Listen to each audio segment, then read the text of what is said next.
Pessoal, tudo certo? Eu vou mostrar nesse vídeo uma forma como vocês podem calcular a precisão da segmentação das imagens. Eu vou usar como exemplo essa imagem de carne. O objetivo aqui é determinar a quantidade de carne e de gordura na imagem e depois fazer uma proporção entre as duas.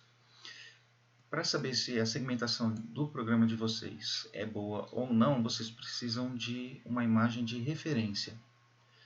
É o seguinte, peguem a imagem que vocês vão analisar, coloquem em programas como Paint e Photoshop e vão à mão mesmo, pixel a pixel, identificando o que é fundo e vão marcando o que é fundo com a mão mesmo.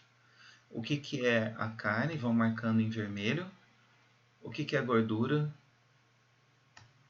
cada um com uma cor específica.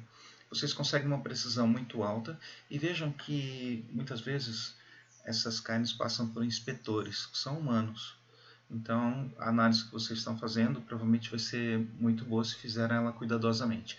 Essa imagem de referência pode ficar guardada com essas três cores muito bem definidas, ou vocês podem criar uma matriz de índices 0, 1 e 2 de acordo com a coordenada. Por exemplo, você pode dizer que 0 é fundo, então aqui você vai criar uma matriz de dados com 0, por exemplo. 1 é gordura, 2 é carne. Quando vocês fizerem um programa de classificação, como esse daqui, por exemplo, vocês vão poder comparar posição com posição, se o programa de vocês acertou ou não. Por exemplo, aqui segmentou a carne, ou o objetivo era identificar a gordura. E na hora de fazer a classificação, considerem o seguinte, para cada pixel é identificado por uma coordenada, e vocês vão pegar como exemplo o que é gordura, o que não é gordura. Vocês podem identificar o que é gordura, de acordo com o seu programa, com uma variável booleana, ou simplesmente 0 e 1. Digamos que você coloque verdadeiro, vamos colocar assim, positivo e negativo. Positivo é gordura, negativo não é gordura. Isso daqui é a classificação do programa de vocês. As possibilidades são as seguintes. Você pode ter um positivo verdadeiro.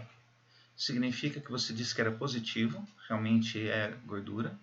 E no mundo real, é gordura. O mundo real, claro, é aquela imagem de referência que vocês têm. Mas pode ser um falso positivo.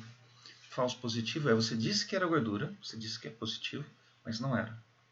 Por outro lado, se o seu programa disser que não é gordura, você pode ter um verdadeiro negativo, ou seja, realmente não era gordura. Ou um falso negativo, você errou. Você disse que não era gordura e era gordura. Bom, uma forma de guardar esses dados de uma forma mais organizada pode ser utilizando essa matriz que é chamada matriz de confusão. Nela, vocês colocam o resultado do classificador de vocês e comparam com o mundo real. Então, aqui tem o seu referencial que você assume como sendo verdadeiro. Então, tem duas possibilidades no mundo real. É gordura ou não é gordura? O seu classificador vai dizer se é gordura ou não é gordura. Então, digamos que seja positivo, que você classificou como gordura, e negativo como não. Aqui vocês vão ter o verdadeiro positivo, era gordura e você classificou. Vocês podem ter o verdadeiro negativo, onde não era gordura, e você diz não era gordura, e você disse também que não era gordura. E os falsos positivo e negativo. Uma vez construída essa tabela, vocês podem calcular três resultados importantes. Um é o erro. O erro são todos os falsos que vocês tiveram, falso positivo, falso negativo, sobre o total. Tudo que vocês erraram, tanto dizendo que é gordura quanto não é gordura. O total são todos os elementos daquela matriz. Verdadeiro positivo, negativo, falso negativo. Mas também, além do erro, tem duas coisas que vocês podem considerar. Precisão.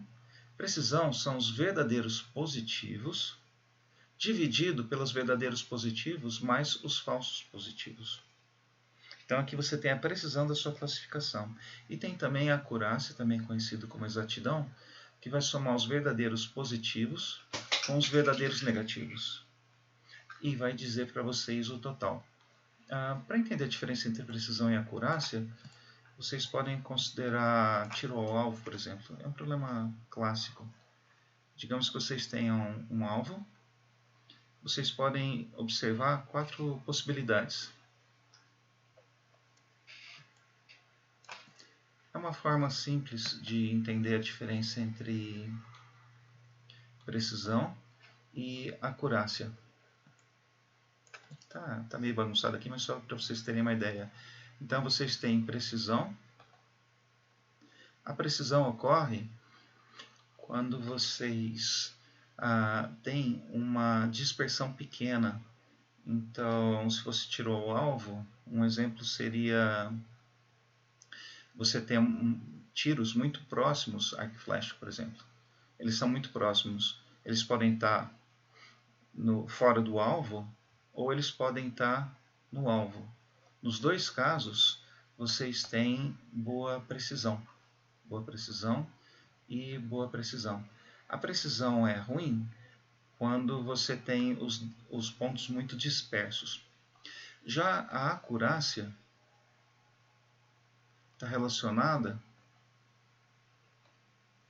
com a média, se a média está em torno do valor correto. Então, vocês podem ter, por exemplo, uma precisão ruim, mas uma acurácia boa. Vejam, os pontos estão muito dispersos, o que significa que a precisão não é boa. Mas você tem uma boa acurácia. Então, a acurácia aqui é boa porque, em média, está em torno do centro.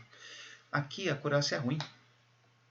Porque, em média, você está longe do valor esperado. Está longe, no nosso caso, nós esperamos que vocês tenham um pouco erro, né? Bom, e nesse caso aqui, você tem o ideal. Você tem boa precisão e boa acurácia. E é possível também ter um resultado péssimo, que seria uma precisão ruim, uma dispersão grande, e o centro está fora de posição. Então vocês não têm, né, nem precisão, nem acurácia. Certo? Muito bem. Então, qualquer dúvida, me mandem uma mensagem.